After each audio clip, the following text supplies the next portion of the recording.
Hey everybody, welcome to the Late Late Horror Show! Nanu nanu! Yes, that's right, we're back to recording and editing and, well, you know, we do this from beginning to end live anyways. We record live, but yeah, 3 months, no streaming, no live streaming for Street Trash. But anyways. One of the best podcasts we did. Yeah, it was a great commentary we did, but so be it.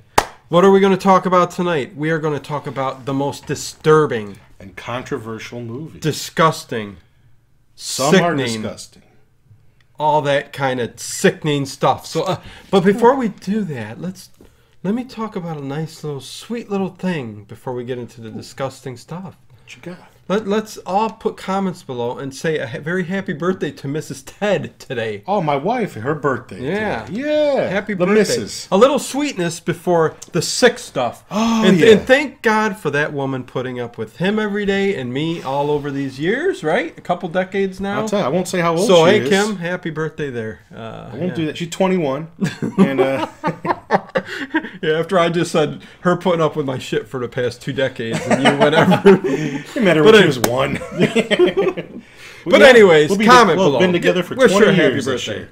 Wow, 20 years. Hot damn. How do I stick around with one person for that long? Time flies, man. Okay, now that the sweet stuff is gone, let's get into disgusting, disturbing talk. Yeah. Disgusting, disturbing talk. Well, you know what? We were going to do something else, but we decided, there's a movie out there that Ted... I'm introducing you to. Introducing me to, and I said, you know what? So, and it's called The Devil from 1971. From 1971. I'll let him get into it really deep in a second here. All right. But I decided, let's talk about the full list. We're going to go through a full list of the most disturbing, controversial films over the years. And if I think there's a controversial film that should belong in there, right, we'll throw that in there. Yeah, it's going to be a little, what we think. A lot of them are from the 70s. These really controversial films. But yeah, the one but they you go told all the me way about, back to silent films. They go all the way back. Yeah, no, they do, of course. Birth of a Nation. This one, The Devil, 1971, has a little bit of everything. Has some rape, some nuns, some religious disturbing images, some insects I saw, some. Oh, you watched the trailer? You watched the trailer? Yeah, everything. So what's this movie about? This is my as uncut and uncensored copy as you can get. You might have to go over your uncle's house to get it. You're not going to get it on any website. No official release of The Devils. Directed by Ken Russell. Very famous and revered. That's Kurt Russell's father, right? No, it's not. Stars Vanessa Redgrave, who is a way up there actress. Yeah, she's in this flick? Yes. Huh. Yes, playing like the lead nun that causes all this mischief. Wow. Oliver Reed, a veteran of a lot of British films, Hammer films he's been in. Again, from what I've seen of this best film, acting in this movie. It's very Hammer-esque. Again, like I said, this film, from what I've seen. It's a little gothic. Okay. So it's basically, and this is kind of how we'll start our conversation about controversial movies off. Takes place in the 1600s in France. Yeah. This is like around the time of like Cardinal Richelieu and the Musketeers and things like that. And he plays a priest, Father Grandier, however you want to say it. And he is actually based on a real person. This is based on some real events, in that he was a very ahead of his time priest. Okay. He had relationships with women. How dare he? Used the gospel to justify his being able to have relationships with women. Man should not be alone. Why not? And also what was going on at the time was Catholics were persecuting Protestants. But in this city of Loudun, which had walls all around it, prostitutes, dongs, and he was given Loudun. Okay. Was given control of the city when the governor died. Okay. And did a very nice. Protestants and Catholics lived in peace in this one city. But the Cardinal Richelieu, who's the character from the Three Musketeers, was very jealous and kind of ran roughshod over the king of France anyway. Yeah. And basically tried to use any means he could to discredit Oliver Reed's character. And it just so happens that an opportunity presented itself when the sort of almost like a monastic order of nuns. They didn't commingle with the priests. They had their own monastery where they did their own devotions and things. Oh, what? The Mother Superior and many of the other nuns had sexual feelings for this priest. He was a very handsome man. I thought you meant in the dormitory. And it got so out of hand that they claimed witchcraft, that he bewitched them. And in real life, he was, put on trial for witchcraft and heresy and burned at the stake alive, which is also what happens in the film. Yeah. The reason the film is controversial, and it's a shame because, it was made in 1971, 2 years later. It's a shame because it was made in 1971. And 2 years later, you would get a film like The Exorcist, which shook the world.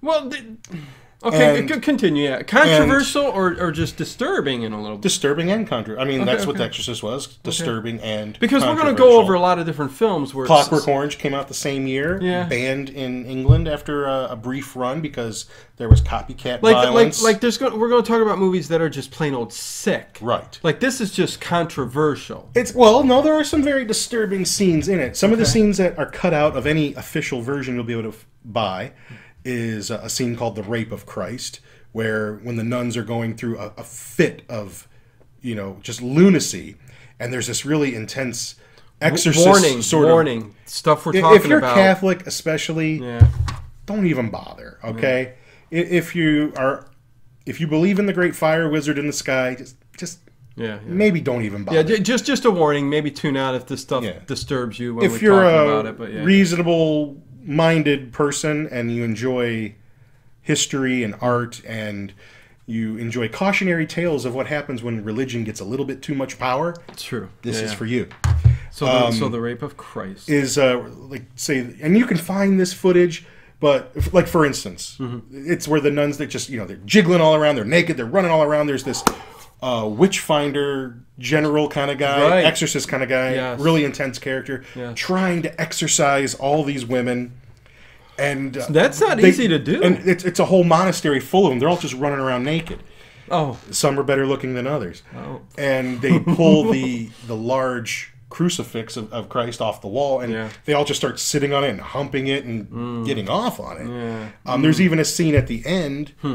The Vanessa Redgrave character, she's praying, and one of the antagonists in the film, after Oliver Reed's character has been burned at the stake, he says, comes to her and says, a little souvenir, and he throws a part of his tibia bone, charred tibia bone. But it's the part with the bumps on it, sort of, when you hold it a certain way, it's sort of shaped like a penis, and she holds it that way and starts kissing it and licking it. Vanessa Redgrave. Yes, and then she kind of lays down and. The film sort of cuts out there. There's probably more, but it's certainly implied that she starts masturbating with it. Wow, man. Vanessa Redgrave. She was, I'm surprised that she's a high-quality actress, a classical actress. Yeah. And so is Oliver Reed. But, see, they appreciated with this film. I've never heard of him, but yeah. Oh, you'll know him when you see him. Okay, yeah. I mean... I'm sure if I've seen him, I'd know who you're talking about. But, it's, those scenes were, it seemed like wherever country this film was released, more cuts were made.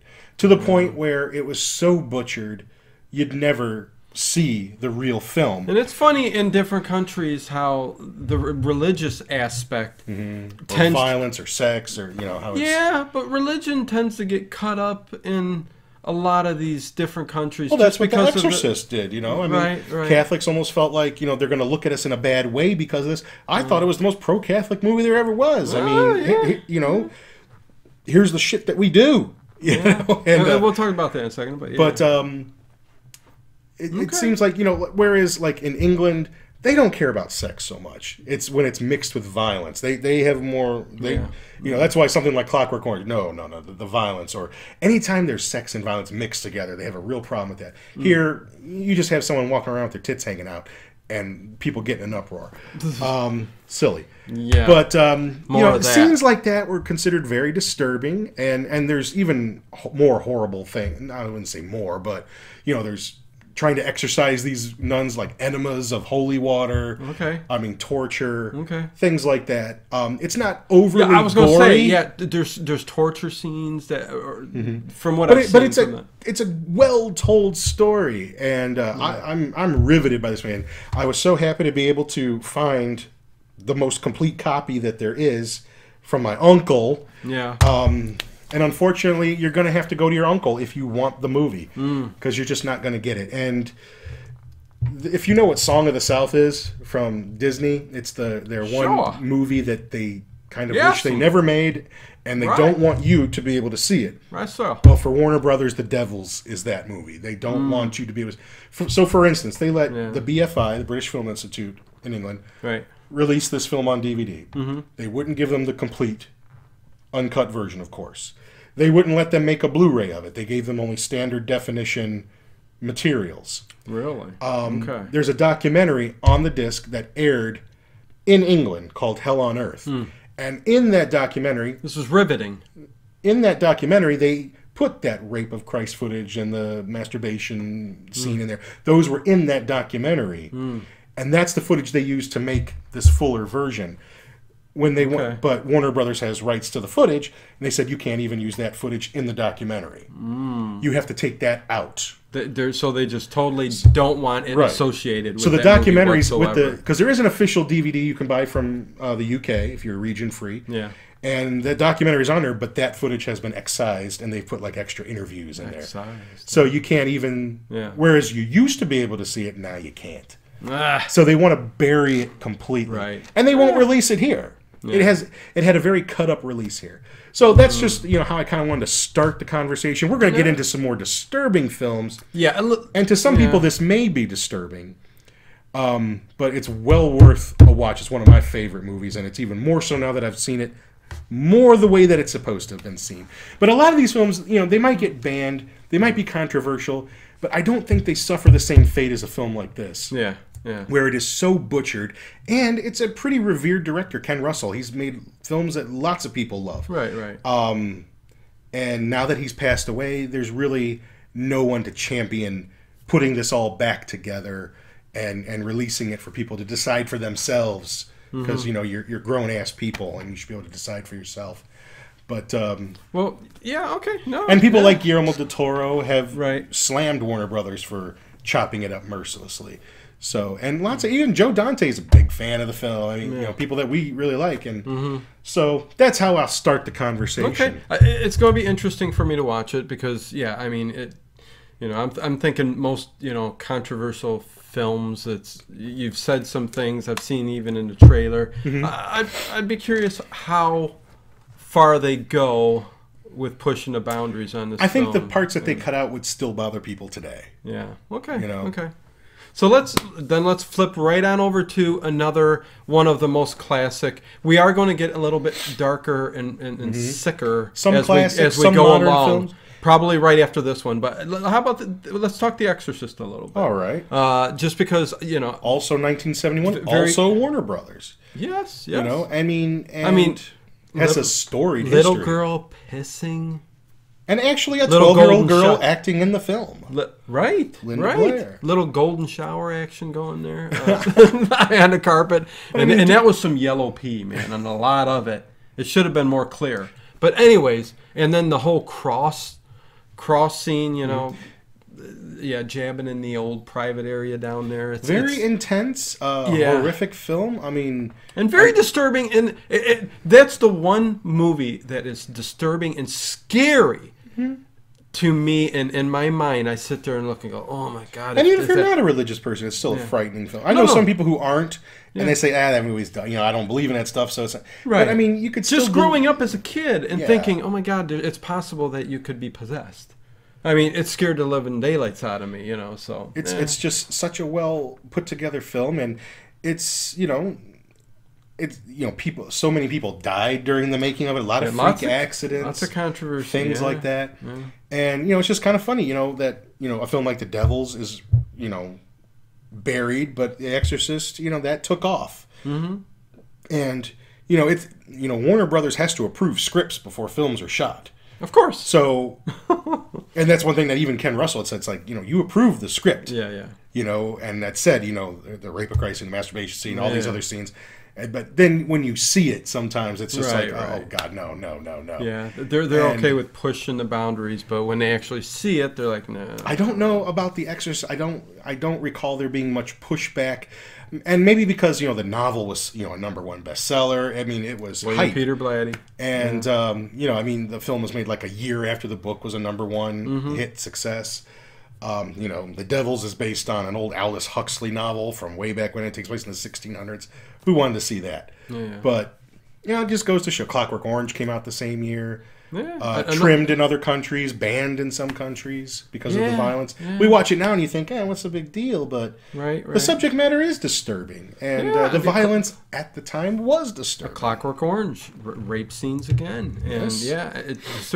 And you know what?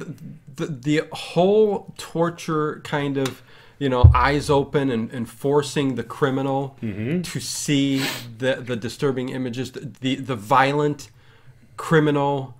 the brainwashing, the crimes that are committed by the criminal, and just to be forced to watch it over and over and over until the point of you getting sick every time you see it or hear a word or mention, Reformed. One of the other really disturbing things is disturbing alone is that you watch something like Clockwork Orange. Yeah. Who do you kind of root for and sympathize with the entire film? Alex, who's doing, in the first half of the film, some really horrible things. Right. But you grow to kind of like him a little bit. And that makes you have conflicted feelings. Right, yeah. And, there's lots of films like that. Yeah. But I think that's one of the things, too. He's the hero of the story, but, he's never... As far as the film goes, the book is different, but as far as the film goes, he's never really made a good person. He's bad all the way through. It's just that his body has been conditioned to where if he tries to react a certain way, his body shuts him down. Yeah. Even to the point where he can't defend himself. Right, right. If someone's attacking, he can't even hit him back. He's still got those same urges. He still wants to rape and hit and everything. And that's the point, you know. So. No, definitely. That's another one. We threw that in there real quick too. But and then another one that I know you got some. You actually kind of like this movie, the Cannibal Holocaust. Well, I thought it was interesting. I saw it at a convention. My sister and I went to a convention, and I saw like a print screened. Have you seen it? Oh yeah. Okay, you've seen it. And again, a lot of people. The rape stuff really gets to a lot of people, and I totally understand. I think mostly, and if you haven't seen it, it's probably one of the first found footage movies. Yeah. There is some really outstanding, realistic special effects in this film for a film from 1980, made in 79, whatever. I mean, where you see like a woman impaled on a spike and it looks so real. Yeah. Cutting penises off at the end and rapes. Yeah. And wasn't there controversy that people thought a lot of this stuff was actually real? The director Deodato, he was put on trial. He was charged with murder, and he had to bring one of the actors because they signed agreements to not act in anything for like a year, right? To have a little mystery about the film, and he had to bring one of them sort of out of hiding into court with him. So he's right here. He's not dead. They're here. Yeah.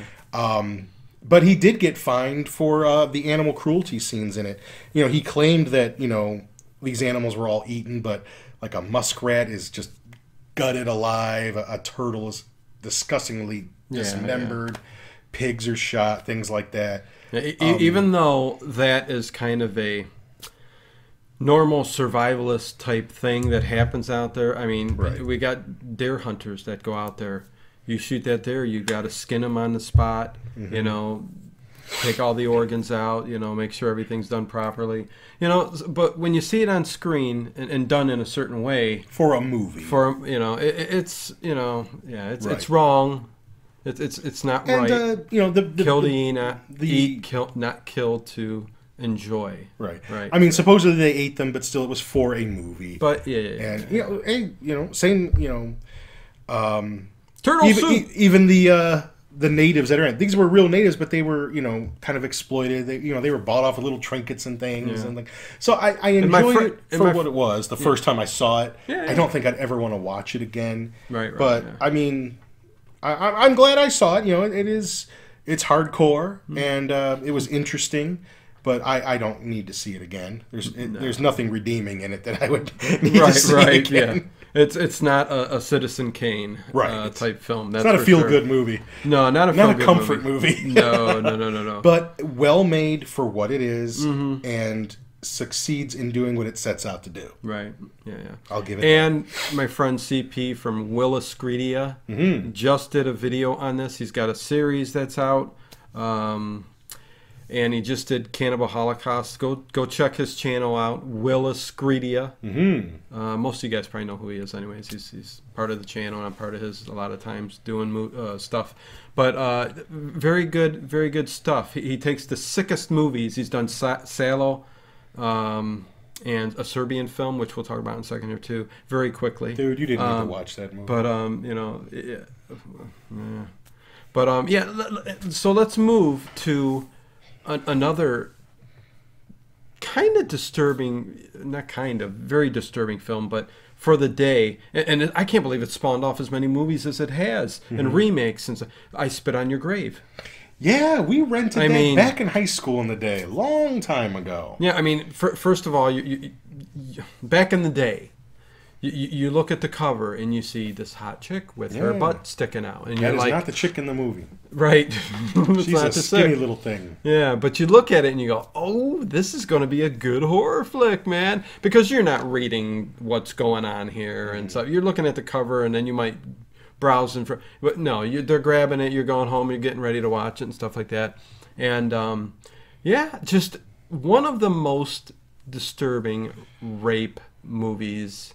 Yes. That I've seen. I mean, I know that a Serbian film it really has a lot more in there, and especially the baby kind of thing, which is very disgusting. See, that gets me there. But why does a movie like that come out? I mean, in some countries things are trimmed, cut, whatever. But there's no hoopla about that. Well, but I can't get a goddamn copy of this, and it's 40 years old. I know, almost 50 years old. Depends on the studio, and again, that's a Serbian film is very controversial. But it's like you said, it's still out there on DVD. It's got stuff in it that nobody ever needed to see. Yeah, and there's no I mean, people try to. Maybe we'll just jump to that movie real quick. Talk about it a little bit. We'll go back to I Spit on Your Grave. About a retired porno actor who is brought back in, enticed back into the business for one more kind of hardcore adult horror film, snuff film. And everybody knows about this. I mean, the movie starts off with a kid watching porn. Right. All right. I mean, okay, we don't need that. Right. And there's the newborn porn scene, and yes, you can see. I've seen bits of it. I have not watched this whole film. Yeah. I've seen the bits in question, and yes, you can tell it's not real or anything, but just what it's implying doesn't need to be seen. Doesn't need to be. A lot of people in the horror community. I'm not going to say a lot, but there's people in the horror community who say they really respect the movie and think it's a very well-made movie. So I mean, but if you take that, well-made is I but mean, there's nothing redeeming in it. Right. There's nothing that you get out of it, and I would question someone's moral compass if they said, I enjoy this movie. I like to watch it once in a while. I would kind of. They're out there. Well, I wouldn't want you watching my kids. I probably wouldn't want you in my house. And I may not want you watching my show. Good point, man. But, I mean, it's not anything that needed to be committed to film. And some people take out that one scene, though. Is it still way pushing the boundary for you? I mean... No. Okay. So it's that one hang-up on that one little... That didn't need to be there. No, I hear you. I hear you. I'll talk about another similar scene in another film. Okay. But, some people try to justify saying, it's about the Balkan Wars in the 90s and about, the suppression of certain... If you want to dig that deep and make something out of this type of film, go for it. You want to say that that's what it's about? Okay, you go right ahead. Some good movies David Lynch get made just to shock. Right, yeah. And, say like we got it as number 2, like the Human Centipede films. They're just... they're not talking about the oppression of any people. No. They're just there to shock. Shock. The first one was bad enough. And evidently there was enough people saying, I really like this ass-to-mouth thing. Mm-hmm. Can I get a little bit more? And so, gladly, here's part 2. Here's part 3. But we'll talk about those in a minute. Yeah. But we were talking about I Spit on Your Grave. I'm sorry. Now we don't have to talk about that Serbian film anymore. Yeah, no, we're done with that. Yeah. Horrible rape scene. We rented that in high school. We were going to go to a water park, and it ended up raining on the way there, and we just rented a couple of tapes, and that was one of the tapes we rented. Yeah. And I'm ashamed of myself because, I was like 14, 15, and we're watching this movie. And yes, it's not very well acted. There's like the one kind of slow character named Matthew in it. Yeah. And this woman's getting horribly raped. Raped, and we're laughing because it's so horribly acted. And I'm ashamed of that person because I'd watch that now. I wouldn't watch it now. I couldn't watch it. Right? Now. No. And actually, 100% agree. When you're a kid and you're in a mindset with your friends, it's a whole different situation. When you revisit it later as an adult, you're just like, man, it just. Well, even if you were, it's a good revenge story, but damn, I mean, who's wanting to watch that? No, it's just a very prolonged. That's the length scene, and I think that's what gets to you, that it keeps going on and on and on. She gets every which way to Sunday. Yeah, it's like, okay, I get your point. After about the first 18 minutes. All right, man. No. But are they trying to padding this movie out or something? Are they trying to get the point across that this kind of shit goes on? But even if they are, or do you think it was just on pure shock value? I think shock value. Yeah, I think so too. I don't think they had any moral statement to make with the film. They just wanted to make a quick, cheapy, and I haven't seen grindhouse drive-in movie. I seen the remake that they did. Now, that I never bothered with. But there's other ones that technically. Oh yeah, they've made sequels to the remake, I think. Yeah, and I've never even touched those or wanted to watch. I mean, rightfully so. The woman gets revenge on every single one of these MFers. Yeah. In various degrees of viciousness. Right. And it's all justified, but. And it really portrays these guys as really stupid. Yeah. I mean, if this woman wanted to get near me after I did that to her, I'd be halfway to Missoula. Again, it's just a cheapy grindhouse film, typical of those types of films from the 70s. Yeah, and again, just to sum it up, I don't think there was any morality thing going on. I think it was shock value. I think the length of what was going on there was what makes this up there as a very disturbing for that type of movie, the raping and stuff like that. So yeah, very, very disturbing for sure. There's another movie which it's number one on the list for most disturbing movies, and I'm kind of shocked by that, but I've never seen the movie, so Ted knows a little bit more about it. Martyrs from 2009. There is an earlier version that was French. It was originally a French film that was remade in America. I've only seen bits of the French version. Yeah, a young woman's quest for revenge against the people who kidnapped and tormented her as a child leads her and her friend. Well, this may be the French one here, because who is also a victim of child abuse on a terrifying journey into living hell of depravity. Actually, I believe that is the French version here that they show here. Okay, but it was remade. Pascal Loeffler. So yeah, it sounds like it is the the French version. Kind of deals with 2008. Again, it's a film about. Well, I mean, not about, but it features really horrific scenes of torture. Yeah. I mean, almost to the point where like the woman's completely skinned, and it's some wacko religious group that thinks. Isn't it funny that Hostel or Saw isn't really up on these lists? Because that's like a cartoon compared to some of these films. Is it? Okay, true. Honestly. Yeah. Didn't mean to cut you off, but yeah. It's like some wacko religious group that think if you torture someone just to the point of death, you'll get that little nugget of what the whole meaning is. Again, I haven't seen the whole film, so I might be off on a couple details. And it's a gist. Yeah, again, besides what you just mentioned. Yeah, and put in the comments below your most shocking, disturbing, sick film that you've ever seen. Right. But again, films where people are just being tortured for reasons like that, they don't appeal to me. So therefore, I'm not really going to watch. Again, it's those kinds of torture porn, and I stay away from that 100% because it's just too. It just gets to me. It's very disturbing, sickening, and I can't handle a lot of that stuff. So. Some people, I can't even handle Saw. I thought the first one was a good story. Yes, but, I do agree with that. As they got further and further and further along, I mean, they kept the continuity as good as they could and everything. Hell, I seen Brightburn this weekend, and even the 2 scenes in there with the, I won't give it away, but there's 2 very gory scenes that are probably tame for most people in the horror community, but to me, I'm like, holy shit, I can't watch that. Oh, that's disgusting. Why? Yeah. Honestly, when we did our commentary on Brain Dead or Dead Alive the other day, that's about as much as I can take.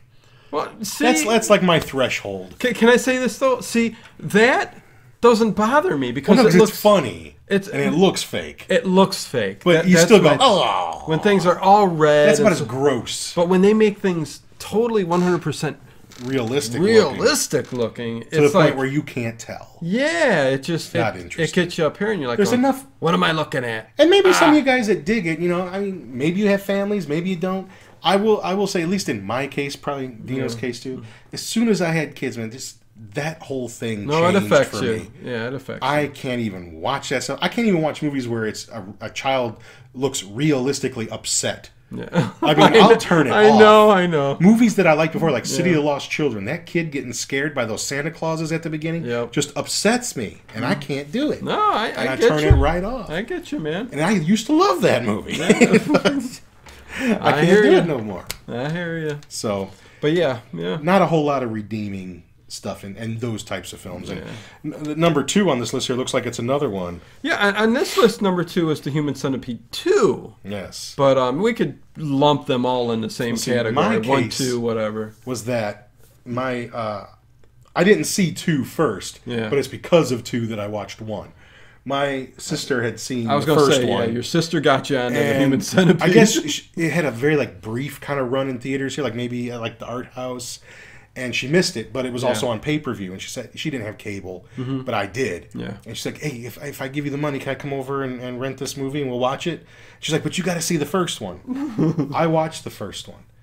And I immediately, call her. It's like, what's wrong with you? Why are we going to watch the second one? I mean, okay, the first one, y'all know it. The second one is so bad they had to make it in black and white. Ask them out. Did you see it? Second one? No, I didn't. Okay, I didn't see the third one. I know what it's about, but I didn't see it. Second one, I mean, it's so grotesque. They had to make it in black and white to cover it up. Oh God! I mean, the guy, he's like the second one or the third one? The second one. Okay. It's some guy who's obsessed with the actual movie and decides he wants to do it. Oh, really? Okay, and he finds various ways to get people into this little warehouse place, and he basically uses a staple gun to get them all together. And oh my God! And because they're not shitting fast enough, he gives them all shots of laxatives, and shit just goes flying, dude. I mean, out the crevices of the mouth. I mean, parts that aren't sewn and stapled together good enough. Exactly. And if that had been in color, there's no way. I mean, it's unreleasable. Yeah. So it had to be in black and white. I'm sure it wasn't for any stylish reason. Right. And one of the ladies was cinematic effect. One of the ladies was pregnant. Yeah. And the child is born. And there's a part where he just kind of tosses it in the car, and when he slams on the brake or the gas pedal, it smashes the baby's head. What the hell? And that's another thing I'm talking about, with Serbian films. It's just, that's just for shock value. It just shows such a disregard for human life, which is actually very rare and very special, and we should respect it. Yeah. I'm not going to get into a whole philosophical rant about it, but it's my opinion. I was going to say, Ted getting a little deep here. Well, I'm not going to start talking about my whole philosophy of things. Right. Yeah. But we're not a dime a dozen. All right? No. And that bothers me when it's such a disregard, when there's not even a good story to Ted, justify. I get what you're saying. I'm all for art. I mean, this movie's got lots of sick shit in it, but there's a story, there's a reason, there's a lesson to be learned from watching it. Some of the other films we mentioned, Exorcist, Clockwork Orange, there's a lesson to be learned. It's for that shock value that it kind of and I am not impressed. Gets to you. So let's move on to this film. I don't know. Well, again, I don't really know too much about it either. My friend CPN Willis Screedia. Oh, he did this film as well? Check it, yeah. He's hitting the most disturbing. Days of Sodom. Yeah, Salo. It's an older film. Came out in the 70s. It's got its own... there's a newer version. Oh, maybe. Yeah. Maybe. Right? Yeah, put it down below. Yeah, it's the newer version that I think he did. This is the original one. But this is the original one, 1975. It's got its own Criterion Collection Blu-ray. Yeah. In World War II, Italy, 4 fascist libertines round up 9 adolescent boys and girls and subject them to 120 days of physical, mental, and sexual torture. And that's pretty much what the film is. I mean, eating shit and and crap like that. I mean, and it's... I think the newer version really hits on... Well, it hits on all that. It's very disturbing. And you know, I mean, it was controversial at the time because, you know, it was using adolescent children, or at least adolescent-looking children, and but knowing a film from that time, they were using adolescent children. Subject matter. And and just the exploitation of children. And again, I kind of, you know, there is a historical, there is sort of a lesson we learned from the film, but... Well, just like again, the subject matter. Shit like this goes on, you know, but stuff like this does go on, and that's the sick part of it. But we try to, you know, push those thoughts away when we're watching a movie. So to put it in a movie, and I understand lessons are learned and stuff like that, but it's the shock value that just you know, just for that. Some stuff just doesn't need to be on film. Yeah. Now this movie, I don't even know a thing about it. So I don't know if it'd be worth talking about. Number 5, they got Slaughtered Vomit Dolls from 2006, and I think the name says it all. Yeah, it's shock factor, 10 out of 10. Yeah, don't need to talk about that. Let's see. Let's flip to something that we know here. The Girl Next Door. Here we go. Pink Flamingos. Pink Flamingos, 1972. We were going to do a commentary on this back in the day. Yeah, we never got to it, but... And I really prepared for it. I mean, so sorry. I saw the movie. Have you guys ever seen Pink Flamingos? Pink Flamingos, John Waters. What year is it? Divine, 1972. It's a shocker. Divine is kind of a cross-dresser. He's a heavy-set man. And yeah, John Waters just...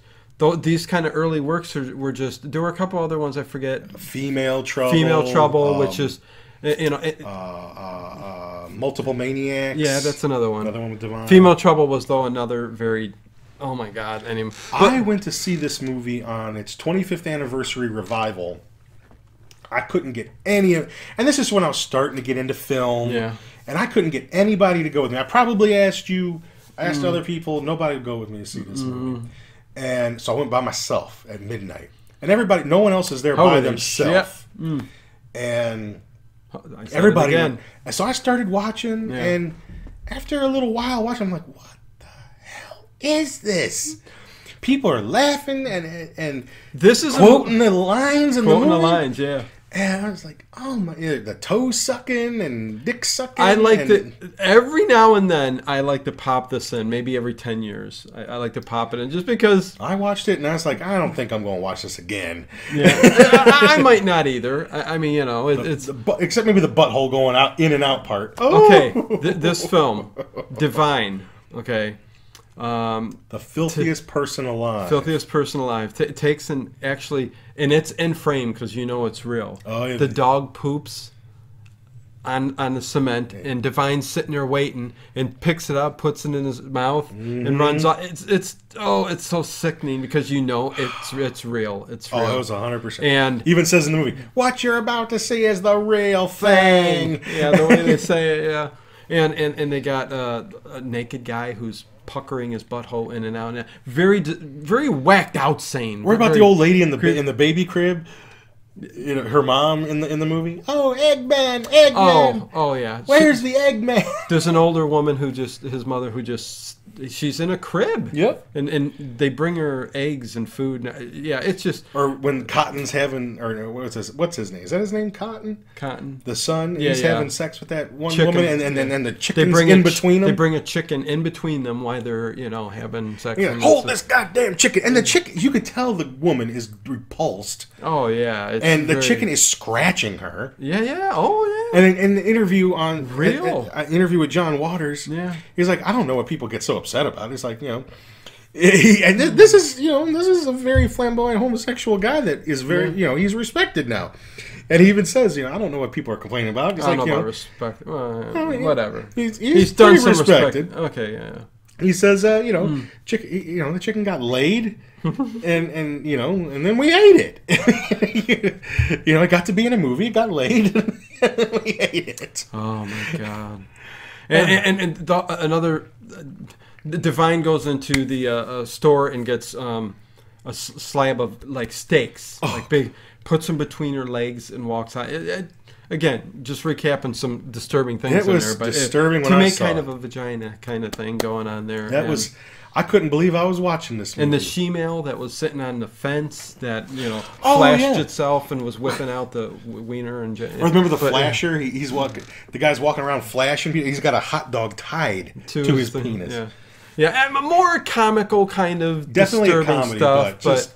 But yeah, it still gets you a little bit. Tasteless? Tasteless, yeah. I think. Yeah, I'd say so. What else we got here? Never heard of it. Yeah, Voyage to Agatis, 2010. Never heard of it. A seemingly innocent and pleasant yachting cruise under the sun will entice a young prostitute to a dreamy vacation. However, before the end of the day, she would run for her life, hoping to wake up from the demented nightmare. Never seen it. No, I have no idea what it is. Grotesque from 2009. Never heard of it. A doctor kidnaps a young couple and forces them into a game of torment that slowly extinguishes their hopes for survival. That don't sound like anything else. No, just like, a lot of people like Hostel, but torture porn is what it is for me. So I didn't get it. Audition from 1999. Never seen it.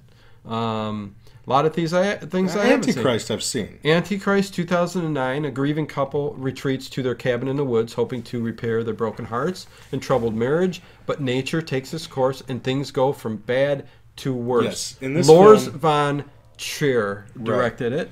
This is a film about a couple who, through an accident, their child dies. Mm-hmm. Here, go back here, because I've at least seen this one. Which one is it? Right here. Okay.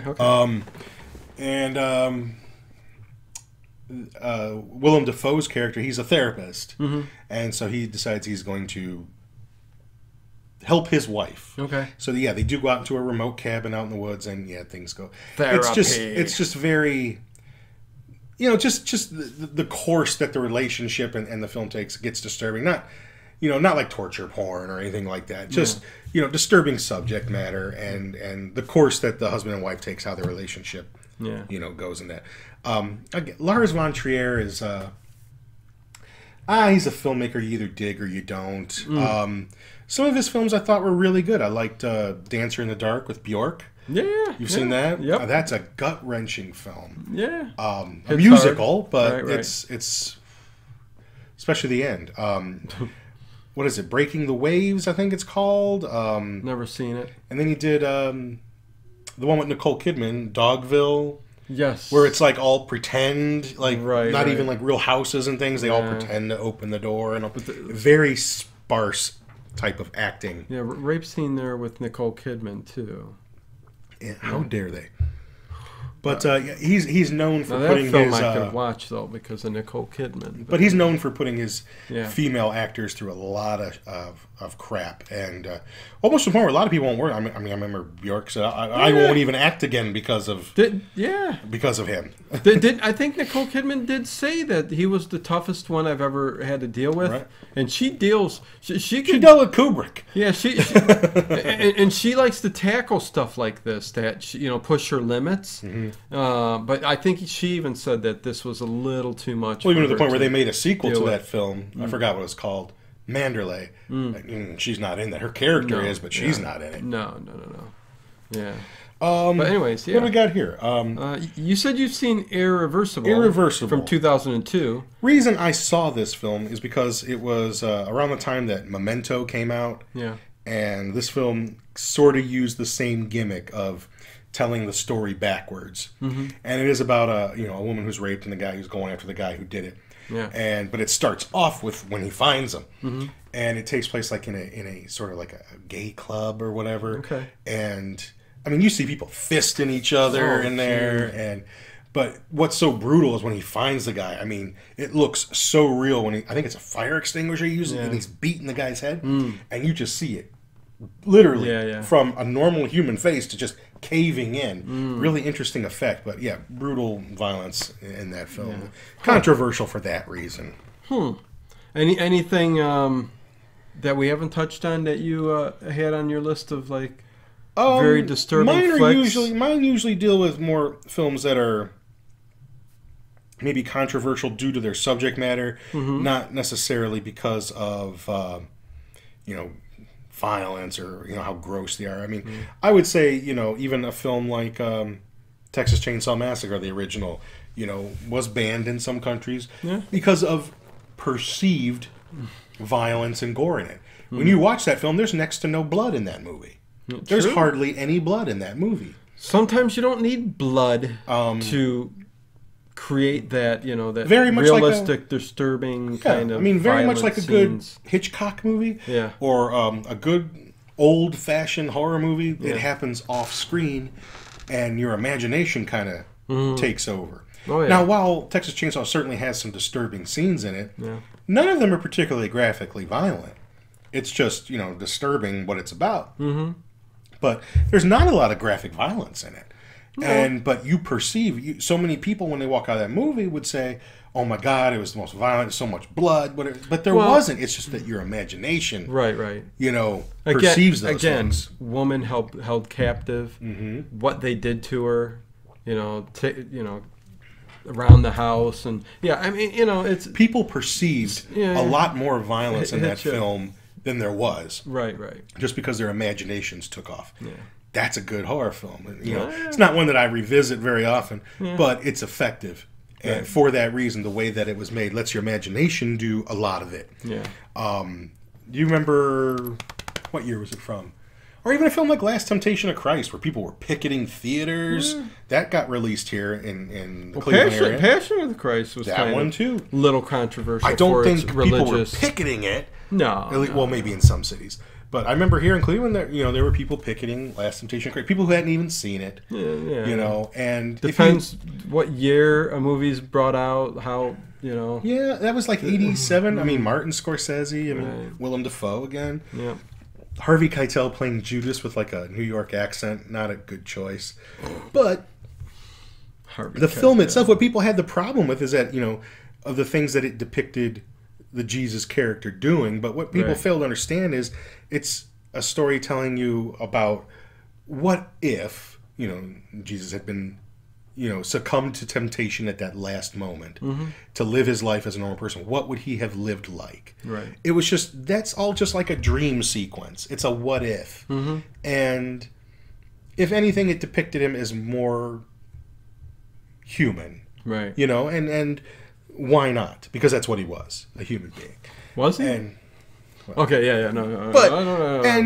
I don't think you can. I think you can reconcile that, even if you're a good Catholic or whatever. I think you can reconcile that and enjoy the film for what it is, because in the end, he still triumphs and does what people walk he was around meant to do. In present day, saying they're Jesus Christ. Well, I don't know. But they don't get some of them. They don't get the recognition, though. That I know. Or the followers. And then poor Mel had to deal with that stuff with his movie, and that's another film with like just the over the top violence. Mel Gibson is very good about Jesus Christ. He's got a very good eye for violence. Yeah, I mean Braveheart, Apocalypto, Passion of the Christ, Hacksaw Ridge. He's got great movies, and supposedly he's remaking The Wild Bunch. Oh, really? Another very violent film. And if there's a guy to do it, it'd be him. I like the movies he's directed, and he's got a very good eye for violence. Knows when to pull back, knows when to show you something. But with his particular type of Catholicism that he practices, which is very hardcore, that film's very uncomfortable to watch. And I get it. We all know the story, and so there's some context, but. It's just a movie of torture for the most part, and it's just about a 12-hour block of life. And there's not a whole lot of context of what came before or what happens after. And, I mean, effects-wise, it's good. The main reason why I wanted to see it is I was just curious, mostly because it was in languages that nobody speaks anymore. Exactly. I wanted to see a film that's in Aramaic and stuff in Latin, and I thought that was actually very interesting.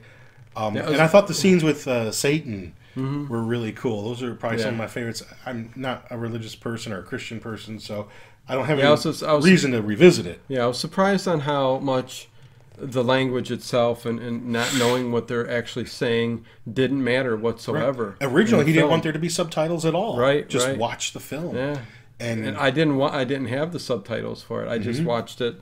Oh, you did? You watched it that way? Yeah, cool. I think even back then, my uncle. So there were no subtitles. So yeah. But anyway, your uncle. But it was mostly because of the perceived or maybe some present anti-Semitic things there. But right. Unfortunately, the type hardcore Catholics, that's how they see things sometimes, and that's unfortunate because. Well, first of all, it's probably a made-up story anyway. Yeah. How about jumping to like the Faces of Death movies and stuff like that? I remember people being in school and wanting to rent that movie, and someone telling me, "Oh, it's real. You know, this is real, man." Some of this, and then I finally saw it. I thought when I saw it, I'm like, "Holy shit, this is real." Some of it's real. But then I remember I told the one guy at school, it's like, some of it's absolute bullshit. And I told him, because there's different camera angles. Like the guy who's going to like bungee jump or whatever off the building and didn't calculate that there was no 13th floor. Yeah. It shows him up here, bam, then down here. And I was like, there's different camera angles. That's fake. If someone was filming it, they wouldn't be up there, then be down here. And like the bear eating the person. I go, bears don't eat, they don't eat people. They'll kill you, but they're not going to eat you. Yeah, they'll pull at you and stuff. Yeah, but they're not going to sit there and rip, dine on you. So, I mean, they did show some things that were, some real footage, accidents and things like that. But for the most part... Like you find on Facebook today, but anyways, yeah. But for the most part, I thought... I've only seen the first one. I thought it was just fake. No, even though it passed off as real. It still got me. I think because my perception was it was real, and it got to me a little bit. But anyway. That was the urban legend. And that's right. And that's when I went and seen it at Parmatown Theaters when it was over there. Oh, like a midnight show or something? Wow. And I walked out. You did? Yeah, because I couldn't take it, man. Like, you just loved it, like when there was a local video store that had it. It was like almost never in. Right. Always gone. Yeah. Rated R. Rated R. There's a movie on this list that we both seen. It's been a long time. I don't remember much about it except that weird-looking kid. Gummo. 1997. I was telling Ted, I'm like, I'm not sure. Well, it's a lonely residents of a tornado-stricken Ohio town wander the deserted landscape trying to fulfill their boring, nihilistic lives, and it's about. I think it's just a bunch of look when it says gross. 0.02 million. I think it made like $2,000. It's like hick people, just wandering around. Various degrees of hick people that are. And Gummo is like some skinny, weird grotesque-looking backwoods engineered kind of breaded. And the only part of the movie meth head. I don't know, but I think it's the part that you remember. Yeah, it's where he goes into like the drawer, gets all the silverware out, like tapes it together, and he's watching some exercise video, but he's using the silverware to. Yeah. That's really. But why it's on the list, I'm not sure because I mean it's weird. Oh, here it says shock factor, strong acts of animal cruelty. Now that I don't remember. Okay. And I don't remember high what it shows. Impact themes, animal cruelty. Yeah, I don't. So there must have. See, it's from 1997, and I don't remember. Sorry, I don't mean to reach over. What this guy has directed other films. What other films has he made?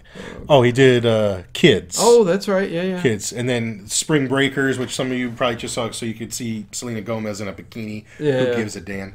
But oh, you do? No. I was going to say Kids I seen, and that was a good movie.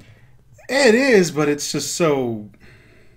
There's like no hope. I mean, I know there's kids walking around like that, but it's just so horrible. No, I know what you're saying. I mean, it's hard to. Yeah, it might be a well-made movie. The kids were, fantastic actors. Yeah. But it's like I don't ever need to see that again. Right. Was there anything? And I bought that because I wanted to see it so bad I couldn't find it anywhere to rent, and I bought it like at Circuit City on DVD for like $10 or whatever. Circuit City. And after I was just like, I'm never gonna watch it again. It's like it's so depressing. Yeah. No. I hear you, man. Then we got the ABCs of Death. I don't know a couple different movies. Never seen it.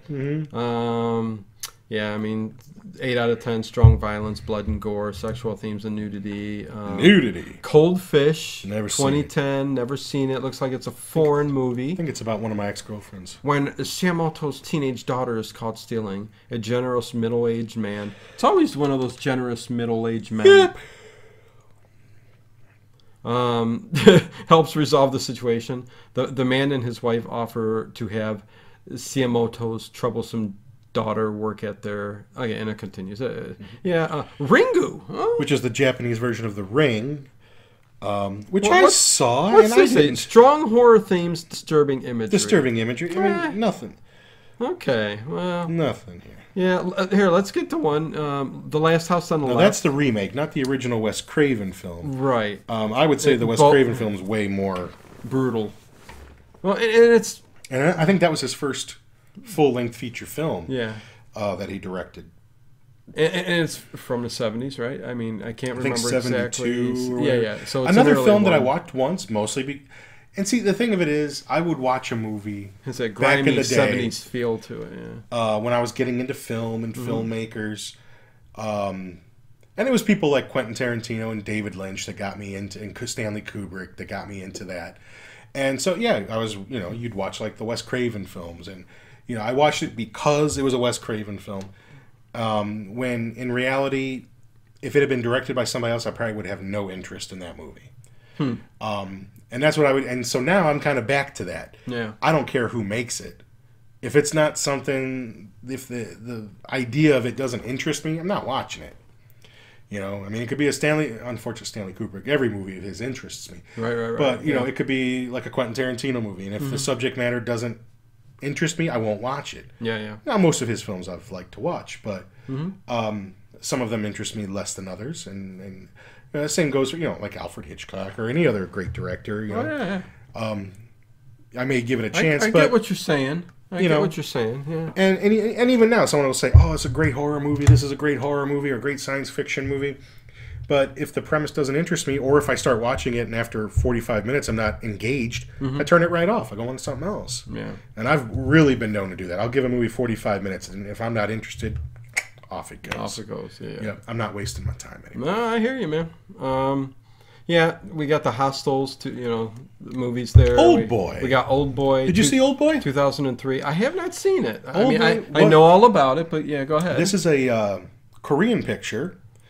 You're getting a lot of Ted today. I'm sorry. No. Some movies I've seen. I've seen movies. That's good. Yeah. mofos. A lot of these movies I pass on because I don't like the effect of the, so. An interesting story. It's about a guy who's kidnapped and held in a room for 15 years. 15 years? Okay, 15 years.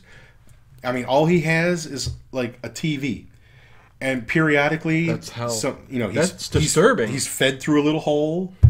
He is. Yikes.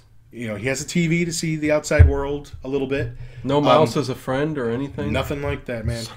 He just works out, carves, the days on the wall, and just does like sit-ups all day. He's going to find out who the hell's holding him in here.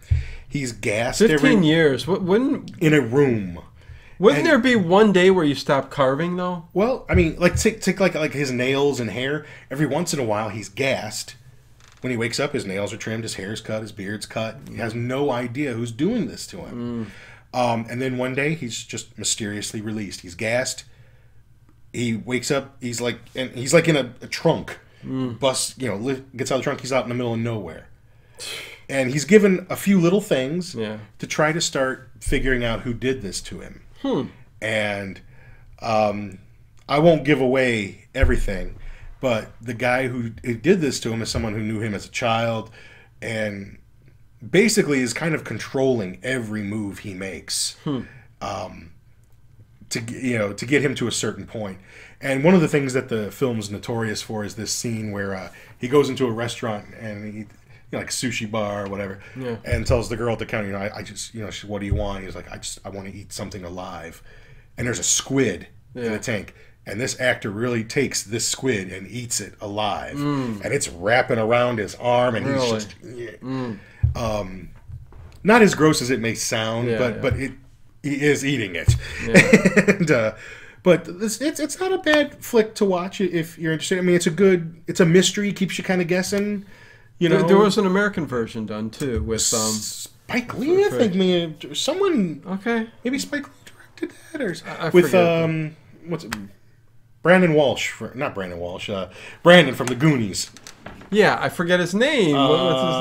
His dad was an actor too, and it doesn't matter.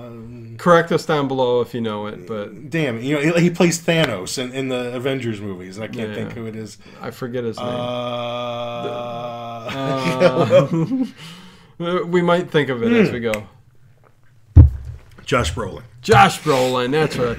James Brolin's son. Right. Yeah, I'm like, I know his dad. Yeah, and I never saw the remake because I had heard that they tamed down some of the things that happened in the original, which in this country, they'd probably have to. This movie going on wouldn't accept that kind of stuff. And even then, I mean, it's not a movie I watch a lot, but I have seen it more than once. Yeah. And I think I watched it with my sister, maybe. Okay. And good enough to watch a time or two. Interesting. Maybe it's part of a film that they call it the Revenge Trilogy from that same director. There's Sympathy for Mr. Vengeance, Old Boy, and Lady Vengeance, I think. And I've seen all three, although Old Boy is, in my opinion, the best one out of all of them. Gotcha. Okay. What else we got here? Let's see. We'll quickly go. 31, Rob Zombie. The one film by him that I really don't like at all. Blood and Gore. Didn't care for it. Okay. Oh, now there's an interesting film. Go back up here. Begotten.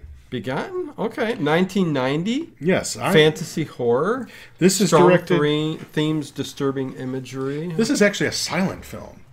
The guy who directed this film, he's the one who did Shadow of the Vampire. Elias Merhige. About Nosferatu, the making of Nosferatu. Really? Willem Dafoe. Okay. This is his first film. You see the cover there. Yeah. The premise of the film is sort of that's God. Okay. And he commits suicide. Okay. And he's got a razor and he's slicing himself all up. And there's the whole film's just really surreal. Some of it's really fuzzy, out of focus. You got to use your imagination to what it's about. Some of it's to give that creepiness. Yeah. To the It influenced him for sure, but it looks like a really long Marilyn Manson video, and he is definitely influenced by this film. Okay. You'll see some of the imagery. You could see exactly where he got some of the imagery for some of his looks and videos from that film. So that's, I don't think you can even find that anymore. You might be able to find it to watch on TV. Yeah, it says presented in a surreal, gory, and entirely visual manner, like you said. Begotten tells of the death of religion, the abuse of nature by man, and nihilistic outlook on what life ultimately is. Very interpretive. Yeah, but a silent movie. Keep that in mind. So, as I'm did I see away, Requiem for a Dream there? Yeah, I mean, is that worth talking about as a the only thing that gets disturbing it is movie? Just the ass-to-ass scene. That's the only thing that gets it going. Drug use and some themes. No hope for it. Oh, God, Sleepaway Camp. Sleepaway Camp. Oh, Except for the last scene. Yeah, that's basically just the last scene, you know. Again, if you guys got movies we haven't mentioned here, put them down below and let us know what, you think is the most disturbing, what hits you the most and you just can't stand to watch, Or you love to watch, but you needed a shower after you watched it. Yeah, you need a shower. This is disgusting. I've seen it. Dumplings, Nymphomaniac Volume 2, Nymphomaniac 1 and 2. Volume 1. That's another Lars von Trier. I never saw it, but yeah, I'm going to skip most of all this other all stuff. the actors were actually having sex in it. Yeah. And which one was that? Nymphomaniac 1 and 2. Oh, that's right. Was that with Chloe Sevigny or whatever? Let me go. Well, what difference does it make if she's in it? Because she was in the Brown Bunny, where she was actually sucking the guy's dick. So. Yeah, that's the one I was thinking You're about. Thinking of the Brown Bunny. Yeah. I mean, unfortunately, here you get Shia LaBeouf. Yeah. If you really want to watch that. Well, hey, thank God for Ted for this episode here. I know more about these movies. Yeah, I'm like, whoa, hey, but it's we'll take this week by week. Another one I haven't seen on this list. We got time for another one? Oh yeah, go ahead. What about 1996 Crash? Not the one that won, not the race one that won the Oscar. Okay. But the one with James Spader and Elias Koteas and. See, we're getting less and less disturbing, but this one was I know there was talk. There was controversy about it because basically, have you seen it? Yeah, I remember seeing it. It's been a long time. People that kind of a small group of people that come together because they get off on car crashes. Yeah. And I mean, who did that? That wasn't a Cronenberg. That was Cronenberg. The only guy that probably could have pulled that movie off. Right. Yeah. It even won an award for like audacity at like the Cannes Film Festival. But a lot of people just loathe the idea of this movie, and it's a little hard to wrap your head around. That people are getting off on this, like James Spader humping the one lady's scar on her leg, and Ted the real world, man. Like going the fetishes out there, going to dumps where there's wrecked cars and just screwing in the cars and purposely having accidents to and then start jerking off. Just a very audacious film. Not a horror film, not even a remotely entertaining film, really, but just what it's about is just out there. Oh yeah, and I saw that at the theater. I had to go see that at the theater, so you're like, I made the trek to go see that. What's this? And again, that's when I was into filmmakers, and I would see all their films, and that's how it was. Believe it or not, if YouTube was around about 20 years ago, this would have been quite, not to say, we've learned a lot over the years, but we were so much into, like you said, seeing the art of the filmmaking, as to us just enjoying entertainment nowadays. And we've learned a lot. When I get into something, I get balls deep into something. The things that I'm really into, I know a lot about. So we're, there we go. We kind of just, touched on what we think are some of the most disturbing, some of them we haven't seen, but again, put down below what you think your most disturbing film is, or sick, or twisted, or whatever disturbs you, right? So and it's different for everybody. There were gory films, there were sacrilegious films, violent films, and again, I think the one film we started off with is a recommendation here, The Devils. 1971. Give it a search if you want. Look around. You may not have heard house. that before. If you can find one that is an hour and 53 minutes, it's, at your uncle's house, you'll get the extra footage and stuff. You'll see the most full version we have. And enjoy. It's well acted and very interesting. I've got it. I'm going to watch it. And, not for everybody. Definitely not for everybody. But you can't watch it and say it's not well made. So if you're on iTunes, thanks for listening. Come check us out on video on YouTube. And give us a positive feedback. Some stars on iTunes. Please. Would really appreciate that. Please. And again, 3 months until we can stream live again. Until then, we'll be uploading stuff. YouTube. Come on, man. Yeah, so there you go. Until next time, you guys. I'm Dino, Ted, Late Horror Show.